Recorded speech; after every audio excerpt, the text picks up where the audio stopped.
segundos. Volvemos al aire de la radio, un poco adelantado, nos cortó el operador el corte de repente. Bien saben ustedes que la función que tiene principalmente la emisora es difundir todo lo que tiene que ver con el quehacer teatral que se está dando en este verano, por cierto, más que caluroso aquí en Buenos Aires. Quiero contarles que en el Teatro Ya, que es una sala increíble que está ahí en Sarmiento 2255, se está haciendo una serie de no solamente recitales, sino también obras de teatro y demás. Y una muy interesante que se va a estar presentando a partir del 20 de enero, los viernes a las 11 de la noche, es Así no es la vida, que es una obra unipersonal de Alfredo Grande, a quien ya tenemos en línea. ¿Qué tal? Buenas tardes, ¿cómo estás? Leandro te saluda. ¿Qué tal, Leandro? ¿Cómo estás? Un gusto en saludar. Muy bien, por suerte. Contame un poco cómo es esto de Así no es la vida y por qué debemos romper con el mandato y descubrir el deseo. Bueno, Así no es la vida surge como una especie de contrapropuesta al título de una película argentina de los años, supongo que será 30, 40, que se llamaba Así es la vida. Y el Así es la vida era un poco el equivalente actual de No hay otras, lo que hay, ¿no? Es una especie de la ética del conformismo, la resignación, ¿no? Entonces se me ocurrió crear una especie de contraconsigna, en el sentido Así no es la vida, y en el unipersonal yo, bueno, transito distintos territorios, el matrimonio, la política, la sexualidad, desde una mirada crítica, irónica y con mucho humor, y de esa manera intento, por supuesto, depende mucho de esa magia que se arma con el público, ir desarmando todos los mandatos que organizan esos distintos aspectos de la vida, y en cada uno poder recuperar algún deseo, si es que lo hay. Si no lo hay, bueno, pasar otra cosa, ¿no? Pero lo peor es confundir el mandato con el deseo, ¿no?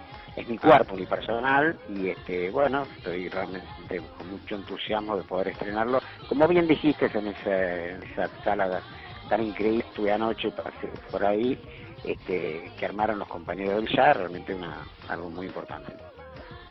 Claro que sí, además de todo lo que concierne esa sala en su historia, que era el Teatro de los Stivel, donde también fue un teatro de resistencia y demás, pero volvamos a tu obra. ¿En qué sala vas a estar? ¿En la de abajo o en la de arriba?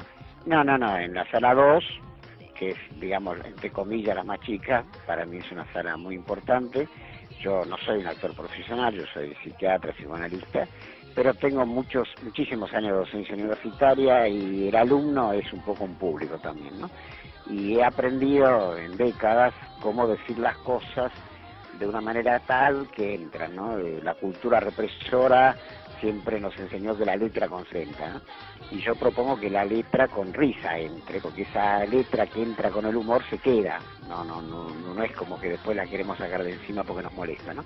Y el humor es uno de los grandes lubricantes como para poder tolerar aquello que normalmente no toleraríamos. Hay otros lubricantes, pero será para los que vean el unipersonal, pero en principio el humor es realmente la forma más sencilla. Lo que pasa es que no es sencillo llegar al humor, ¿no?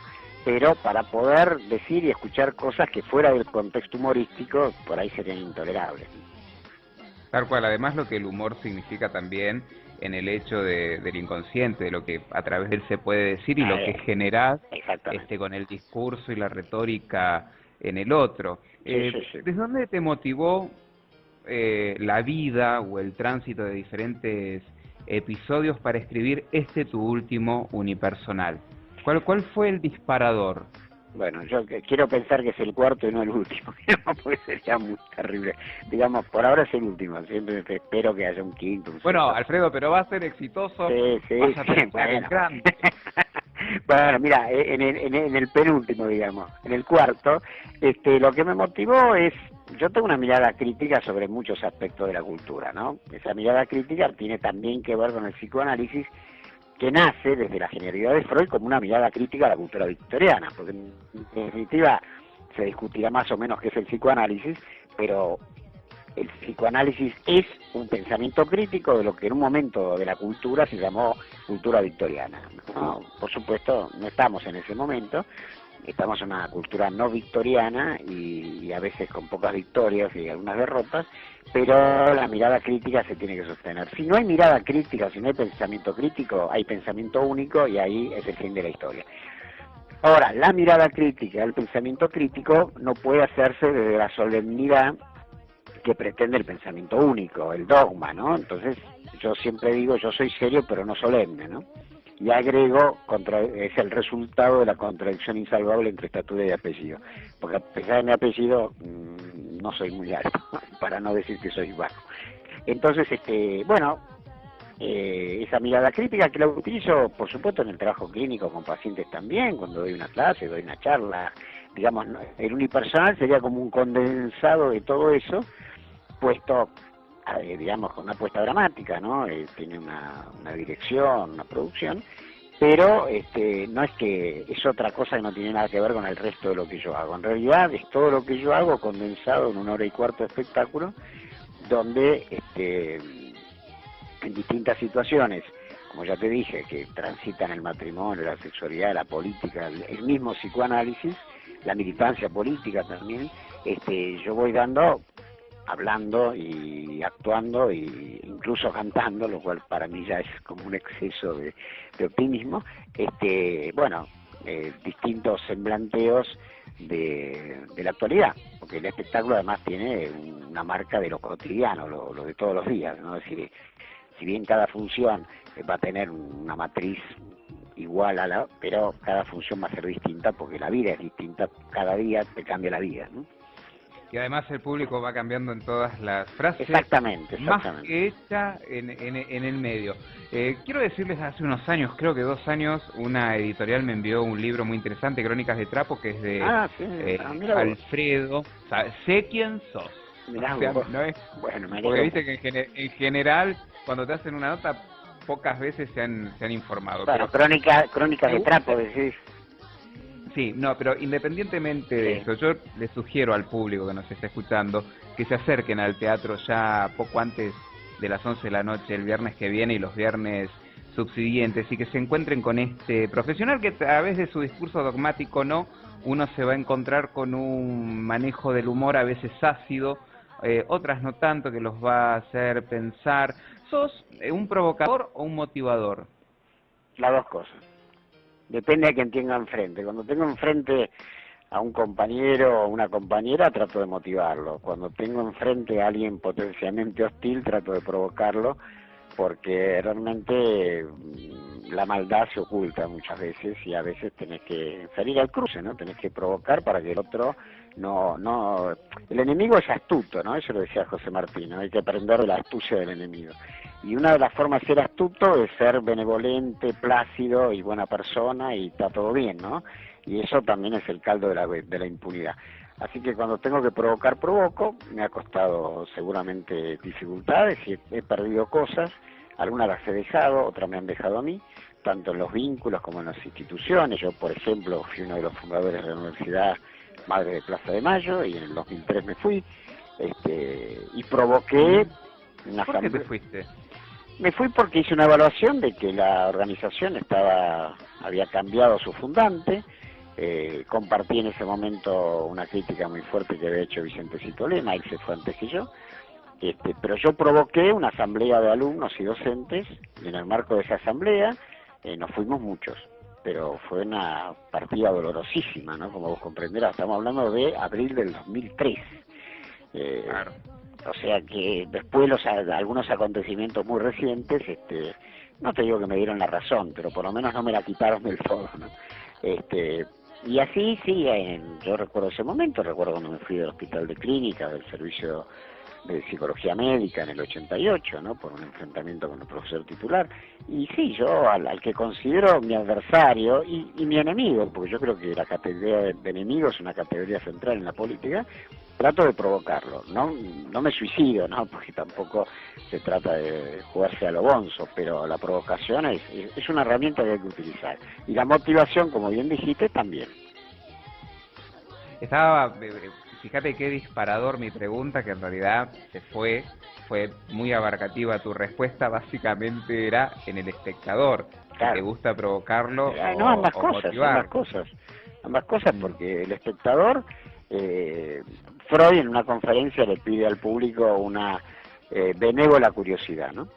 Y creo que es lo que yo trato de promover, que tengan la curiosidad de escucharme, de ver mi propuesta de la mejor manera posible, con la mayor benevolencia. Vos sabés que eso no siempre se da, y yo creo que algunas situaciones de este unipersonal y de los antes provocan.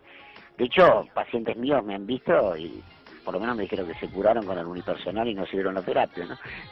Pero realmente el unipersonal provoca, convoca, invoca y motiva. Cada uno de acuerdo a su que provoca a uno, no provoca a otro, depende de cuántas resistencias tenés. Si vos vas con mucha resistencia, es probable que por ejemplo, una de las funciones fue una monja, una muy querida compañera que me había escuchado una charla, y cuando me dijeron que estaba, a mí me dio cosita, dije, porque algunas cosas que yo digo son fuertes. Sin embargo, con una excelente disposición, se sintió muy motivada ella y el grupo que fue con ella, y bueno, muy contenta, ¿no? Si hubiera sido más cerrada, más dogmática, se hubiera ofendido y se hubiera ido. Tal cual. ¿Desde qué lugar crees que lográs transgredir? Mira, el tema de la transgresión, hay una transgresión culturalmente aceptada, ¿no? Menem decía que era un transgresor, por ejemplo, y fue lo menos transgresor que yo pueda creer, ¿no? Yo creo que de lo que se trata es de subvertir.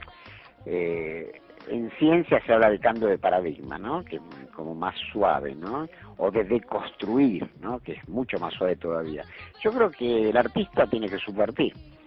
Subvierte el relato oficial, la famosa historia oficial. Una película tuvo un Oscar, ¿no? De oficial, ¿no? Y las historias oficiales están en todos lados, están en las familias, dentro de uno, están en el barrio, están en los partidos políticos, están en el gobierno, están en los desgobiernos, están en el campo y están en la ciudad. Cuando uno enfrenta la historia oficial, está subvirtiendo un relato encubridor, mentiroso, a veces más cínico, a veces más hipócrita, y esa es la función del artista. El artista tiene como función develar. Yo no sé si soy un artista, lo que sí sé es que intento subvertir lo que podríamos llamar el sentido común. Como todos sabemos, es el sentido más reaccionario que tenemos, ¿no? Si las cosas son... Bueno, por eso el título, así no es la vida, ¿no? No, así no es la vida. Es decir, la vida no es esto, ¿viste? Chocaron 2 camiones, 3 camiones, ¿viste? Todos los días chocan camiones, pero se pasa en un momento que hoy, como no chocaron camiones hoy, ¿no? Entonces no. La vida no es que los camiones chocan en las rutas, o la vida no es que el subte aumenta de un día para otro el 300, no sé cuánto por ciento. No, así no es la vida. Es una postura ética y política, que yo la hago en el formato unipersonal, pero también la hago cuando doy una clase, una charla, o cuando estoy con un paciente. Un paciente que consulta porque quiere subvertir su vida, lo que pasa es que a veces no lo sabe, pero en el mejor de los casos eso es lo que sucede. ¿Cómo se llevan el militante, el psicoanalista, el artista? Te vamos, aunque no quieras llamar artista, desde el momento que te subís a un escenario. Después, si tenés que pedir perdón, es tu Amar problema. Es no tener que pedir perdón. Sí, no me acuerdo bien, pero... Una famosa película. Todo el mundo lloraba, terrible. Sí. Una frase muy al estilo Corinthians ya otro. ¿Cómo confluye el ego de Alfredo Grande, o cómo lo manejás en el momento de, más que nada, de subirte al escenario y toda esa vivencia, todo ese entorno? A veces me imagino que muy difícil por lo que tenés que escuchar y por dónde vas transitando para transcribirlo en un libreto. Bueno, para empezar hay un libreto, pero yo ya ni me acuerdo lo que decía, ¿no? Yo en el unipersonal armo escenas, determinadas escenas, que esas son las que son fijas, y después, bueno, empieza la asociación de ideas, aunque a veces es una fuga de ideas. Pero esto del ego que vos decís, en el unipersonal anterior, que se llamó Sueños Posibles, yo hablaba del fenómeno de múltiple personalidad, ¿no? Y realmente hay una sensación a veces de extrañeza, ¿no? Por ejemplo, hay pacientes que resuelven no ir al espectáculo, y otros que van varias veces, ¿no?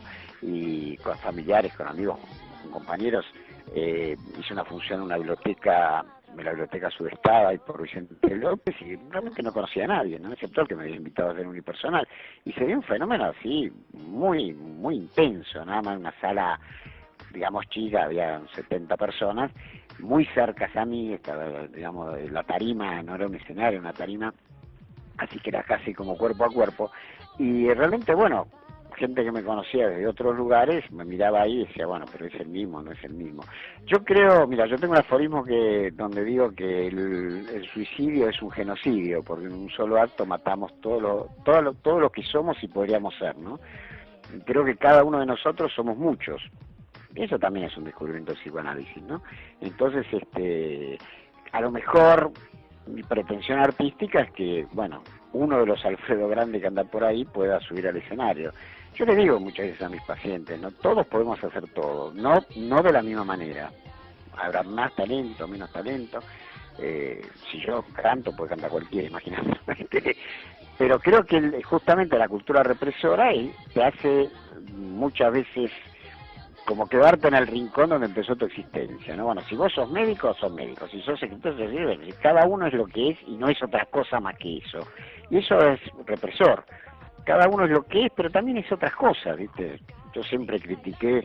Sí, seguramente también tenés que estudiar al Sí. hombre en su contexto y en las posibilidades que tuvo de ser. ¿Cómo manejás el tema del paciente que te va a ver? Nos estamos yendo al carajo con la nota, pero no importa. Después volvemos. Después editamos. Y no, bueno, es que ha sido un fenómeno más que interesante. Por eso Sueños Posibles yo lo subtitulaba La continuación de la terapia por otros medios, ¿no? Porque yo creo que el paciente hace terapia y entonces va al consultorio, pero que ir al consultorio no es la terapia, ¿no? La terapia es una propuesta vincular muy amplia, parte de ella transcurre en el consultorio y parte no, parte transcurre en la intimidad, en la fantasía y parte en otros ámbitos. Yo con mis pacientes, incluso con algunos tengo trueque, es decir, porque yo digo, hay pacientes que tienen muchas cosas menos dinero. Entonces hay trueque. Yo además hace 25 años fundé una cooperativa de trabajo, ¿no? Que es donde me está llamando Ático, que siempre me ha acompañado porque es parte de mi vida, digamos. Y en la cooperativa de a poco pude sugerir este modelo, ¿no? De pacientes que no tienen dinero, pero tienen habilidades, tienen capacidades, y entonces, bueno, se hace esto del trueque y entonces son pacientes con los cuales tengo una relación terapéutica, amistosa, de intercambio mutuamente conveniente y se hacen vínculos muy intensos, muy profundos, ¿no? Es decir, hay una versión del psicoanálisis más reaccionario, más reduccionista, más individualista, donde la relación psicoanalista-paciente es casi como esotérica, ¿no? Bueno, yo no comparto esa forma de pensar y por lo tanto me puedo encontrar con pacientes en una manifestación, en una marcha, en una charla, digamos, en uno de los unipersonales decía que el momento más importante de la terapia con un paciente fue cuando nos encontramos en un mingitorio meando, ¿viste? Y que eso fue como un shock para ambos, ¿viste? O sea, los caminos del Señor son inescrutables y los de Freud también, ¿no? Entonces yo creo que conviene transitarlos todos los que podamos y todos los que nos animemos, ¿no? No todos podemos hacer todo, pero todos deberíamos poder animarnos a hacer algo por lo menos, ¿no? Y lo que yo veo es que mucha gente, lo que se llama depresión, es una frustración promovida por años de haber dejado para mañana lo que podrían haber hecho ayer, ¿no? Tal cual. Y mucho de todo esto que estamos hablando con Alfredo, la gente lo va a poder disfrutar a partir del próximo viernes, ahí en el Teatro Ya, que está en Sarmiento 2255, poco antes de las 23 horas. Entradas súper accesibles, no vamos a decir cuánto, también van a cartelera, tienen el 2x1, de modo que tienen la obligación de acercarse. Muchísimas gracias, Alfredo, por tu tiempo. También gracias a la gente de AINI Comunicación, que es tu agente de prensa que siempre ahí nos está acercando a los distintos artistas. ¿Y por cuánto tiempo vas a hacer la propuesta inicial unipersonal de la sala fue enero y febrero, ¿no? Enero serán 2 funciones y febrero, y después, bueno, porque el público disponga de alguna manera, porque supongo que si el espectáculo se puede sostener, si es autosustentable, digamos, vamos a seguir. Pero vos sabés cómo es esto, muchas veces uno hace una propuesta y necesita saber cuál es la respuesta. Yo tengo la satisfacción de que en los 4 unipersonales que he hecho realmente ha habido una gran respuesta propuesta, pero también es cierto, y vos lo dijiste el principio de la nota, que para mí es un salto cualitativo poder acceder a una de las salas del Teatro Ya por todo lo que representa el Ya. Y creo que a mí eso también para mí representa un nivel de exigencia muy superior, que lo tomo porque bueno, estoy convencido de que lo que hago por lo menos puede ser visto e incluso disfrutado, ¿no? Pero es cierto que el Ya, el Teatro Ya, todo lo que representa es un nivel para mí de un compromiso mucho más fuerte con esta propuesta de los unipersonales. ¿Quedó claro? A partir del próximo viernes a las 11 de la noche en el Teatro Jazz, Sarmiento 2255, esa obra, este unipersonal de Alfredo Grande, para que todos aquellos que estén interesados se acerquen y lo disfruten. Muchísimas Les mando gracias, un fuerte Alfredo, abrazo grande por y tu gracias tiempo. por el llamado. No, por favor, nosotros seguimos en el aire de la radio, que nos vamos contando música. Gracias, Alfredo, te despedimos. Nos vamos con este tema de los 80.